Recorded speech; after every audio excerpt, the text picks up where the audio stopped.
大家好，我是 PJ， 欢迎来到我的频道。这里是一个犯罪型的 podcast 频道，目前是以这个方向前进的，可能就是比较适合大家在做其他事情的时候可以放松一下，听听这个频道。这是我对这个频道目前的愿景。那以后可能会换方向之类的，我还不知道，我也还在摸索要做什么样的内容。那记得前几集我们有提到说，历史上最年轻的连环杀手是那个印度的小孩。那今天这一集我们想来聊一下英国最恶名昭彰的连环婴儿杀手。在英格兰西北部的切斯特，是一座罗马帝国建造出来的古城，这里每年吸引数以万计的观光客，是一个节奏缓慢让人感到安心的地方。这个犯罪发生的地点在切斯特伯爵夫人医院里面，它是一所完整的地区型医院，里面有急诊室、手术室、产科，也有新生儿科的加护病房。在这个病房工作的人，主要照顾的是刚来到这个世界上却还没有准备好的婴儿，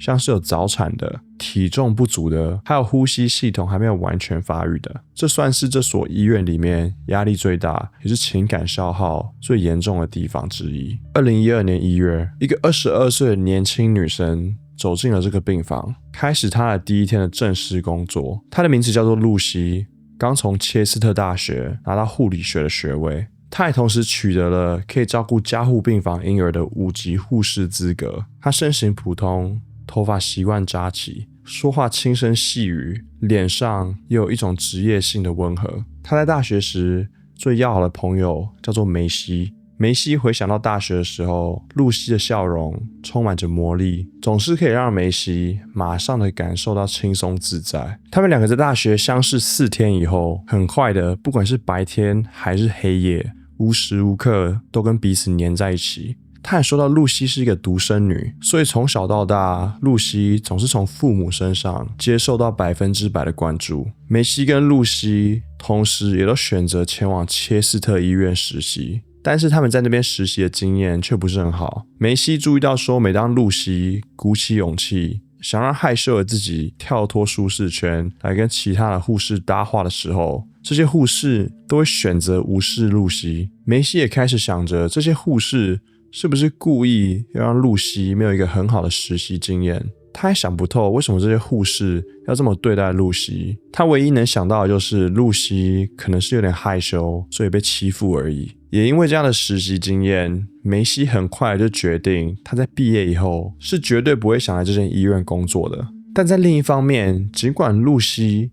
没有很好的一个实习经验，他却还是选择申请了这个医院里面的新生儿科。朋友梅西很担心露西要怎么样每天面对这些不友善的同事，他还想不透露西为什么明明就没有一个很好的实习经验了，他还是选择要在这边工作。露西一开始只是这个加护病房的其中一个护士而已，加上她非常的安静，所以她没有给别人留下多么深刻的印象。但很快的，她开始让人注意到她的存在。她会主动申请加班，从来就不推辞艰难的夜班。遇到病情最严重的婴儿的时候，他反而会特别积极的要求要接手这份工作。在闲暇之余呢，他也有参加莎莎舞课，他偶尔也会带自制的甜点来跟同事分享。2013年，医院内部的刊物做了员工的特别报道，他是被选中了受访者之一。他在里面谈到了自己对照顾早产婴儿的热忱。然而就在露西加入医院的3年之后的2015年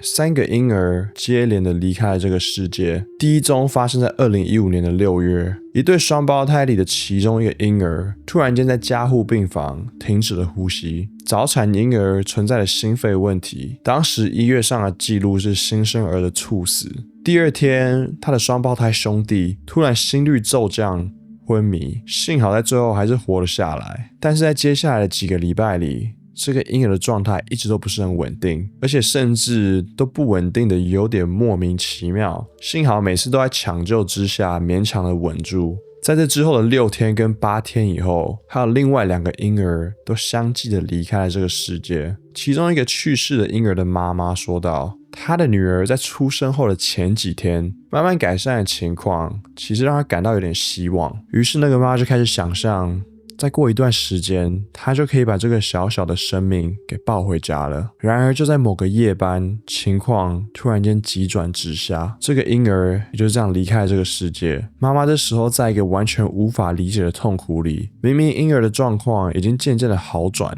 到底为什么他的婴儿会突然就这样离世了呢？而在接下来的1年里，这个医院会有7个婴儿相继的离开。其实到了2015年底的时候，有些儿科的顾问医师已经开始怀疑，为什么会有这么多婴儿的去世发生在这个医院里面。而就在一次的工作人员评审的时候，他们发现在这个婴儿离开的夜班里面都有一个共同的点，那就是露西的名字都在这些夜班里。儿科的顾问医师一开始不确定这是不是只是一个巧合，或者是露西真的做出了一些伤天害理的行为，所以他们马上去跟新生儿科的护理长讨论了露西是造成这些离世的可能性。但是护理长很快就否认了这一点，他说到露西是一个非常有能力的护士，他是不可能会做出这种事情的。随后医院的管理层也把露西从夜班调到了白天的班次里，结果没想到原本在晚上离开的婴儿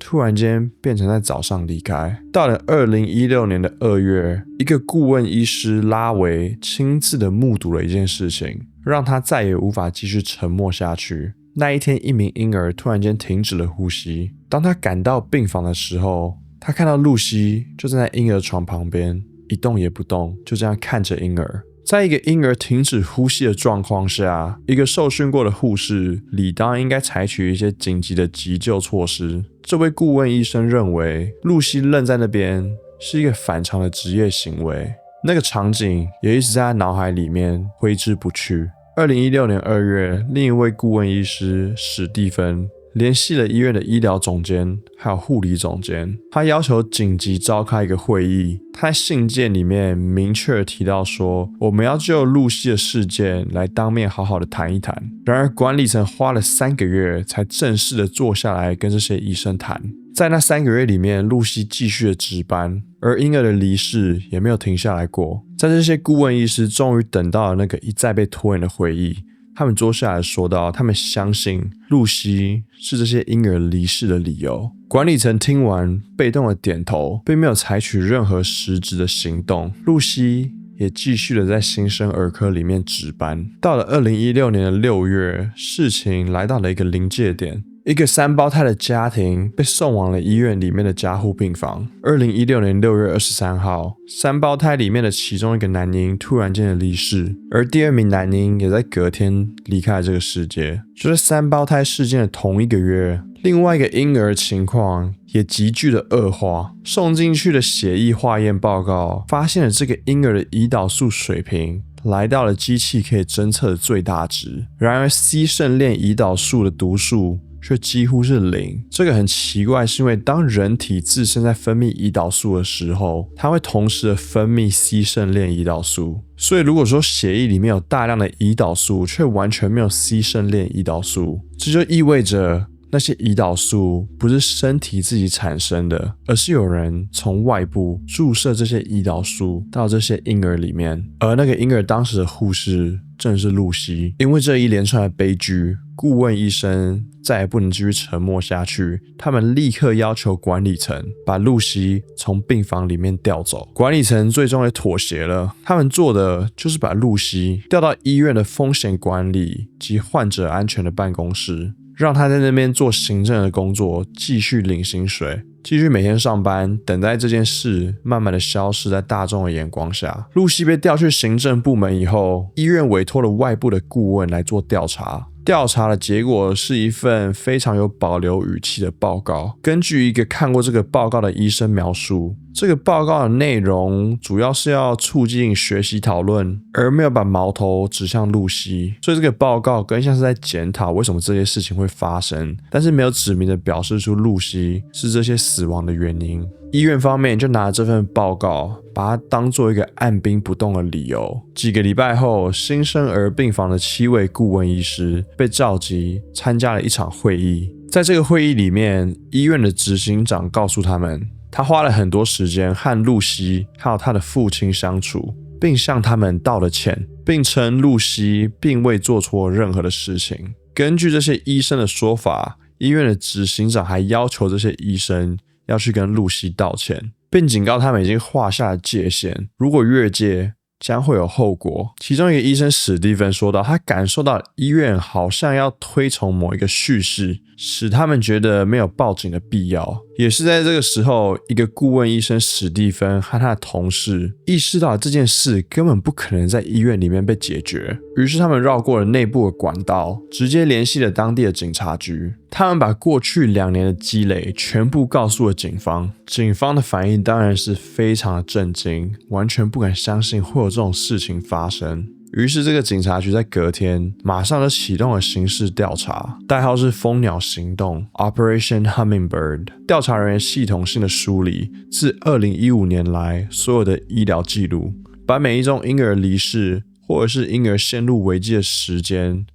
拿出来跟露西的班表逐一的做对比。他们还访问了大量在这些相关时段工作的护理人员，想把这些零散的记忆还有记录拼成了一个完整的图像。在调查推进的过程之中，露西还是每天都到医院里的行政部门继续的上班。2018年7月，在蜂鸟行动进行了1年之后，警察局正式的向法院申请对露西住所的搜查令。她住在一栋3间房间的独立屋里面，这间房子是他由2016年以自己的名义来购入的，距离医院非常的近。他同时有养2只猫。他们在房子里面找到了大量的医院文件，里面包含了多份关于离世婴儿的护士交接记录。这种交接记录是病房的工作文件，班次结束以后应该要留在医院里面，没有什么正当的理由可以把他们带回家。当调查人员质问露西为什么要把这些医疗记录带回家的时候，他只是平淡的说道，他忘记把这些交接记录从口袋里面拿出来，不小心带了回家而已。这也让警方非常的怀疑，一个这么细心能干的护士真的能不小心把250份的交接记录带回家吗？而且他还把这些交接记录全部都小心翼翼的放在一个资料夹里面收着。面对调查人员的质问，为什么你不把这些交接记录给丢掉呢？露西只是说到我不知道该怎么把这些东西丢掉。但是这个说法在警方的眼里感觉非常的奇怪，因为他们在露西的家里面有搜到了一台碎纸机，所以露西是完完全全有这个能力把这些交接记录放到碎纸机里面再安全的丢掉的。除了这些交接记录，警方也在露西的房间里面找到了笔记本，他在这些笔记本里面的其中一页写下了一个离世婴儿的名字，并在旁边画了一个星号。当被问到为什么要在这些笔记本里面写这些名字的时候，露西就说我不知道，我想我写下这些可能是要拿来反思的。他说他没有办法跟任何人谈论这些事情，所以他只会写下这些言语，再用自己的时间来慢慢的消化。警方还在他的车库里面找到了一个黑色的垃圾袋，里面的纸条写着杀人犯杀人，没有人会知道发生了什么事，还有为什么发生了这些事。警方在请露西解释的时候，露西马上的拒绝回答。当警察继续追问你是不是在讲自己是一个杀人犯的时候，露西也选择了不回答。2020年11月，他以涉嫌谋杀8名婴儿以及企图谋杀10名婴儿为由，正式的遭到了逮捕。在等待开庭的那一段时间里面，切斯特医院里面的总裁在2018年丑闻大规模的被媒体曝光以后，宣布了辞职，并与医院签署了一份保密协议。那份协议也引发了很多人的批评，不满一所用公共资金来运转的医院竟然会用保密协议来压制了可能涉及公共安全的讯息。这间医院的前医疗总监也在2018年以退休的方式离开了这个岗位，而前护理总监则是在后来的其他岗位上遭到暂停职务，并面临英国护理委员会的审查。露西在被羁押了以后，等待了整整23个月，才正式的在曼彻斯特皇家法院里面开审。露西也对所有的指控皆不认罪。控方的叙述是这样：一个在加护病房里面工作的护士，用几种不同的方式，系统性的谋杀还有攻击他照顾的婴儿，其中包含了从婴儿的静脉里面注射空气，还有通过婴儿食道里插着的鼻胃管，把空气注入胃部，使胃部胀大，压迫肺脏，最后造成呼吸衰竭。其他还有像是故意注入胰岛素在婴儿体内，还有蓄意的移除婴儿的呼吸管。除了作案的方式以外，控方还向陪审团展示了一份婴儿离世跟露西班次的对照表，表现出了露西的值班时间还有婴儿的离世有高度的重叠性。控方也说到，如果这一切都只是巧合的话，那么这个巧合的几率是难以置信的低。露西竟然在回家了以后，还上 Facebook 搜寻了这些婴儿父母亲的名字。控方也在法庭上读了一些露西写的纸条，像是我是邪恶的，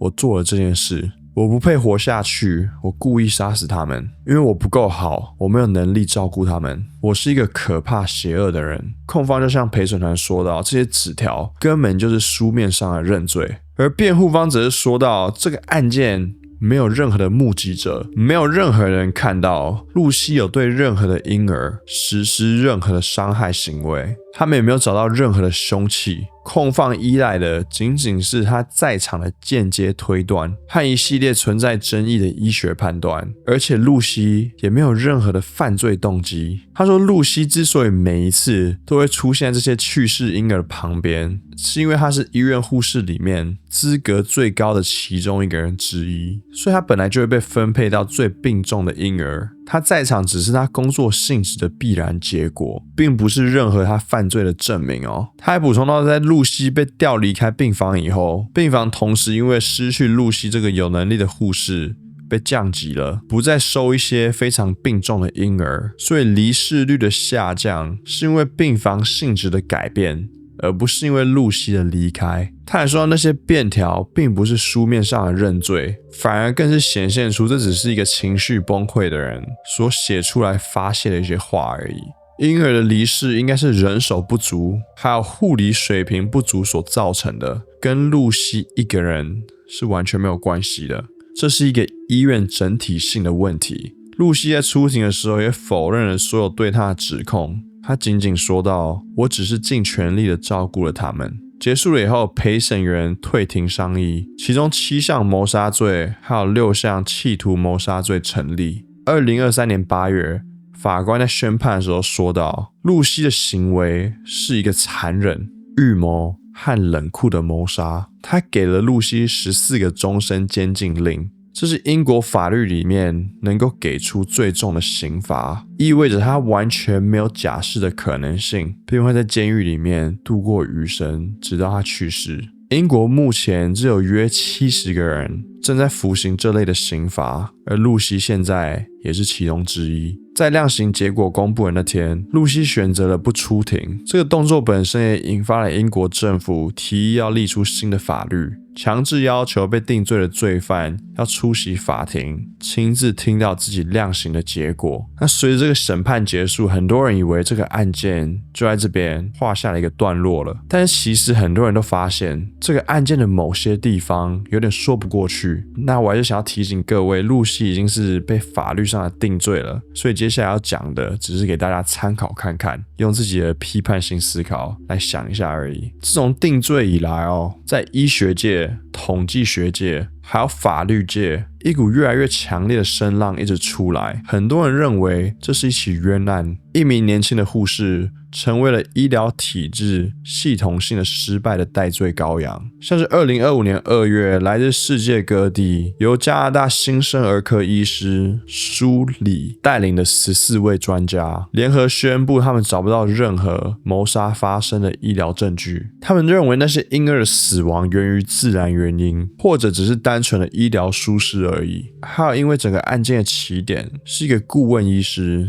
拿露西的班表跟去世的婴儿来做比对，起诉方把这张表拿给了陪审团看，并告诉他们露西刚好在场，加上婴儿去世的几率只有350万分之一，所以这不可能是巧合。听起来非常有说服力，但是这个逻辑有一个致命的缺点，像是同一段时间医院里面还有其他6名婴儿的死亡，而在这些死亡发生的时候，露西是没有在班表上的。这6个案例也被从表格里面完全的删除，陪审团根本不知道他们的存在。而那个350万分之一的数字呢，也犯了一个统计学上的错误，他把每一次婴儿的去世都当作一个独立的事件来计算，但是完全忽略了医院里面的医疗环境。死亡本来就可能因为感染而扩散，或者是设备老旧啊，或者是人手不足，都很有可能让这些离世集体的爆发。还有像是胰岛素投毒的指控，2名婴儿的血液都显示到胰岛素的数值异常的过高，也被认定是有人从外部注射的迹象。但是这个说法有一个漏洞，化验室自己的说明文件里面提到，他们使用的设备是无法分辨人体分泌的胰岛素或者是外来的胰岛素的。同时这台机器呢，也曾把胰岛素读得高过正确值，然后把 C 肾链胰岛素读得非常的低，所以他们建议把血液送去专门的法医实验室来进一步的审查，但这个步骤完全没有被执行过，血液样本也被销毁了。2025年4月，6名顶尖的法医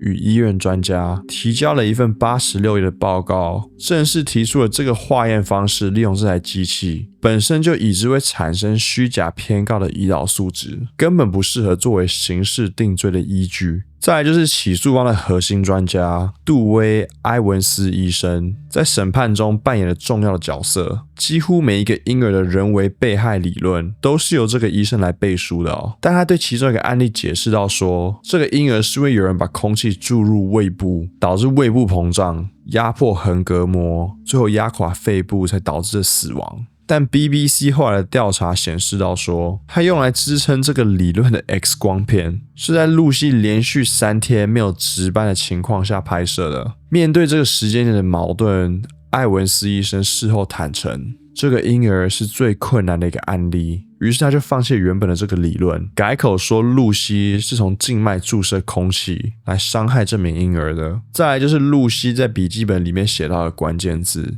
像是我是恶魔，我做了这些事情。这些纸条确实存在，也是露西写的，但是在同一批纸条里面，他也有写到我什么坏事都没有做，这句话却完全在媒体的报道里面消失。英国的共识心理学专家吉斯利·古德强森撰写了一份报告，主张这些笔记不应该被读为认罪，并指出露西在写下这些内容的时候，正因所受到的指控产生了巨大的心理压力。最后一个疑点是，大家都把这个案件聚焦在露西身上，但是这间医院呢，他们的经营状况到底是如何？2016年，英国皇家儿科与儿童学院对医院的新生儿科展开了独立的调查。他们发现到这个新生儿科人手明显的不足，顾问医师每周也只做2次的病房巡诊。这份报告却从来没有呈现给陪审团过。一名曾在医院工作的水管工甚至出庭作证过，说明在2015年到2016年间，新生儿科这方面有污水管破裂，还有管道故障等各种的问题。这类的缺陷也有可能导致感染风险的上升。这些种种的原因也让很多人觉得这间医院把所有的责任都推在一个护士上面，不仅能让医院免于过失杀人的调查，也可以让医院里面的顾问医师不陷入任何的麻烦。露西至今还在监狱里面服刑，他也持续的主张他是清白的。露西也曾在2024年1月还有10月提出了上诉，但是都被法院驳回。露西的新任律师 Mark McDonald 呢，也已经向刑事案件复核委员会提出申请，要求以潜在的司法不公来重新审视这个案子。那这个刑事案件复核委员会的主要功能，就是要把可能存在冤案的判决送到上诉法院重新审理。你们呢？你们怎么看这个案件？你们觉得露西是清白的吗？还是他真的做了这些事情？那如果你也喜欢听这种 podcast 的话，帮我按订阅，我们下礼拜见。